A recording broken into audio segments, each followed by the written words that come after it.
Ne, o gali tapsi, nu, tipo, normalus atrodo. Ne, Hebra, nesupraskit. Aš paaiškinsiu, žiūrėk, aš paaiškinsiu. Kolas, tu gali sakyt, būk normalus, mums gali ne, bet mes tiesiog esam tokie. Aš esu Vėjas. Aš esu Laisvūnas Savičius. Tai aš esu Adomas. Nu, aš esu Adalis. Kaip pajuti tą kaifą, kai tu kada, ar esat pajuti jį, ta prasme, kad nenorite išlipti iš jūros? Tai manau, čia kiekvieną dieną, kai įlipi į vandenį, identiškas jausmas. Atrodo, nenori, kad tuo momentu, kai esi jūroje, atrodo, nenori, kad pasibaigtų tas momentas. Esi tik jame, apie nieką kitą nebegalvoji, yra tik jūra, jeigu... Laikas greitai prabėga, įlipi į vandenį, pamiršti, kad tau reikia grįžti pavalgyti pietus, pamiršti, kad su draugais susitarė išvaryti kokį, nežinau, šventąją ar dar kur nors. Tai aš kiek suprantu, jūs užsiminėt daugiau negu tiesiog kaitavimų, tai kokiais dar sportais užsiminėt vandens? Galim pavardinti. Bodyboardas, surfas, kaitas, burlentė, skimas, skimboardas. Supas, Veikas. To galima priskirti subsurfinimą. Jo, ką sugalvoja, tą mes darome jau. Jo, čia ta prasme, iš tikro, ką mes randam, ant ko galim pagauti bangą, su kuo galim pagauti vėją, mes tą darom. Pridurčiau ne tik ant vandens, taip pat ir tie patys karveriai, surfskeitai, kai nebūna bangų, gaudome tas asfalto bangas. Kai nėra bangų, bandai imituoti. Ja, tas ir yra smagiausia, kad kadangi yra toks didelis spektras tų sportų, žiūri, o, saulė šviečia, vėjas pučia, geras bangas, varom surfinti. Saulė nešviečia, lyja, varome su hidrakais karvinti ant asfalto. Kodėl ne? Nu... Minėjot Monciškės, kas tai yra, kuo jūs tokios ypatingos? Monciškės, o čia...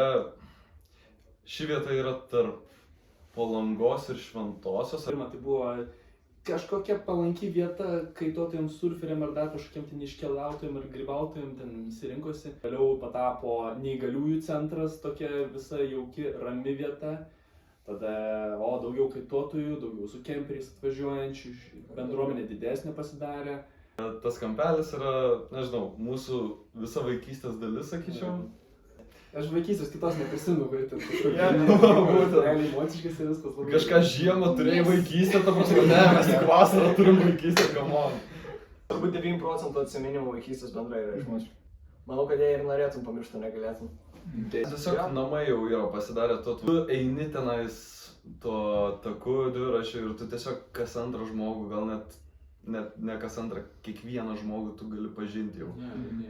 Toks jausmas, kiti, kurie atvažiuoja poilsiauti, tenais jau kaip atvažiuoja, kaip pas tavį svečius. Ta prasme, Monciškės realiai nebūtų Monciškės be bendruomenės. Viskas, kas aplipo aplink, ta prasme, ten pirmieji, kas atvarė ir aplink vis augo ir ta žmonių bendruomenė ir iš to ir susiformavo Monciškės. Ta prasme, galėtų būti Monciškės ir Butingiai. Jeigu tie patys žmonės, ta prasme, viskas tiesiog yra tas pats, viskas susideda iš žmonių. Nėra taip, kad į tą vietą atvažiuoja, kažkoks nepažįstamas, kažkoks turistas, ne. Į tą vietą atvažiuoja tavo draugas, arba tavo draugo draugas, arba tavo draugo draugas. Nėra taip, kad tos Monciškės yra labai garsios ar dar kažką, ne, tiesiog, per ryšius jos didėjas. Taip pat tai nėra vien tik tai prie pat jūros, pavyzdžiui, aš Marijampolėj gyvenu, man prie jūros tikrai didelis kelias, tai pavyzdžiui, kai off-seasonas, kai mokykla yra ir aš turbūt namie, yra ta pati bendruomenė Vilkaviškio ežere, kur tikrai būna smagus vėjai, kur galima šuolius treniruotis, kadangi gan lygus vanduo. Ir visuose pasaulio kampeliuose ir ežeruose ir kituose labai populiariuose šituose spotuose tikrai labai didelės bendruomenės. Turite kažkokį žmogų, kuris jūs įkvepia? Aš turiu įtarimą, kad čia visiems yra tėvai. Bet jo, kalbant apie tėvus, tai man atrodo, prasme, visiems jie buvo tas, nuo ko prasidėjo ta vandens sporto kelionė. Ir aš pastebėjau, visiems yra skirtingais tėvais. Tavo tėvas ten šūliais, karočią... Mano big era visą gaudo. Mano tėvas ten su hidrofoilu, karočią, laksto. Vėjo tėvas ir mamos su veivais ten išredina vieni paskutiniųjų Lietuvoje. Tavo buriuotojas ten irgi užkietėjęs, kur iki naftos laivo daplaukęs. Ir paskui kai vyjasi su vandens balsais. Bet tiesiog jo, visiems tėvai yra, ta prasme, jie ten gal skirtingos disciplinos, skirtingos kažkas, bet visi yra tie, kurie nori būti pastoviai vandenį ir tu kažkaip... Imi pavyzdį. Imi pavyzdį, jo, vis tiek. Vienas dalykas yra tėvai, kitas dalykas, mes patys. Nes taip atsikėlėte, galvoju, varyt. Vienas prieina prie tavo kemperio durų, sako, varom. Davai, jau, kad mūsų ateitis irgi čia bendruomenė. Jo. Visi mes labai mėgstam viens kitą. Kad Montiškės bendrai, ten, tu prasme, vis tiek nenori, Lietuva nėra tas ten Elmedanas ar pipelinas, kur visą laiką bangos nesveikos, ten vėjas nesveikas. Nėra to tokio visą laiką pastovumo, būna tų dienų, kai lyja, kiaurai lyja, tai ta prasme vis tiek, vat atrodo, yra lietus, nesi vandenį, bet kai esi aplink tuos žmonės, kurie visą laiką, ta prasme, yra su tavim, nu, Montiškėse ten, vis tiek mes susirandam veiklos, ten žiūrim filmus, žiūrim Surf's Up.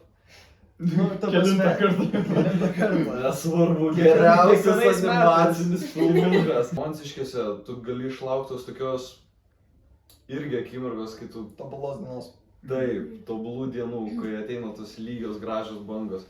Aš galvoju, nėra pliusų, netiksliau minusų šitam kaitavime ar dar kažką, bet ne, yra vienas toks didelis, kad jeigu įsimetė neturi draugo ar dar kažką. Bet draugų yra. Blogai. Svarbiausia yra draugai. Vat surfas turi savo tokį dalyką, kai tu esi bangose, tu pajauti tą... Tokia adrenalina, vos ne tokia, kur tu tiesiog išplauki už bangų ir norisi tau rėkti. Tu tiesiog matai ateinančias gražias bangas, tu tokį jau tik...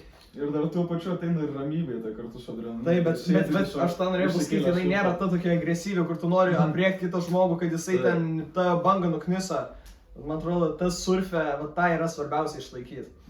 Tas surfo dvasia tiesiog. Ir tada tu gali nepagaut bangų, tu gali prasidėti vandenį visą laiką pralaukti, bet jeigu tu jauti tą kaifą, galima kitų surfinti. Tas kiekis laiko, kurį tu praleidi ir klodamas ant lygaus vandens, ir tas kiekis laiko, kurį tu praleidi surfindamas, tau reikia išmokti pamėgti tą sėdėjimą vandenyje, bendravimą su kitu žmogumi. Ir realiai, tas sėdėjimas yra ne tai, kad didžioji dalis, bet tai yra geriausia dalis, kadangi surfas tai yra pagrindas taip apie bangos, bet manau geriausia dalis to yra, kai tu tiesiog su draugais sėdi, lauki seto surfais iškeltais prieš kokį saulėlydį. Neįmanoma pakeisti tokio jausmo. Kai tos dienos, kai nėra bangų, nėra vėjo, nei šitas sportas, nei tas, nu, visi užsiam 4 hidrekus, paimam 2 supus, vieną irklą, į jūros vidurį ir tiesiog prabūnam valandas kalbėdami, šokinėdami ir stumdami. Nu taip, murkdomės normaliai daug. Murkdomės, pavadinčiau tai daugiau skandinamės. Ne, ten žmogžudystė maždaug. Čia tas interpas, kur kids don't do this at home. Bet vien kaip pavyzdys, kad, nu, nežinau, nereikia ieškoti to kažkokio specifinio raidinimo, kurį matai video edite kažkur darė. Nu, ne, reikia mėgautis to sporto, nu, kiekvieną sekundę, minutę. Gerai, čia bus the most biggest niurka ever. Ne!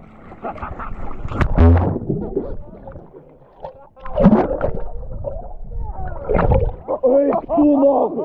Aš vandenijos pagau! Jo, aš dalbajobas esu! Aš dalbajobas!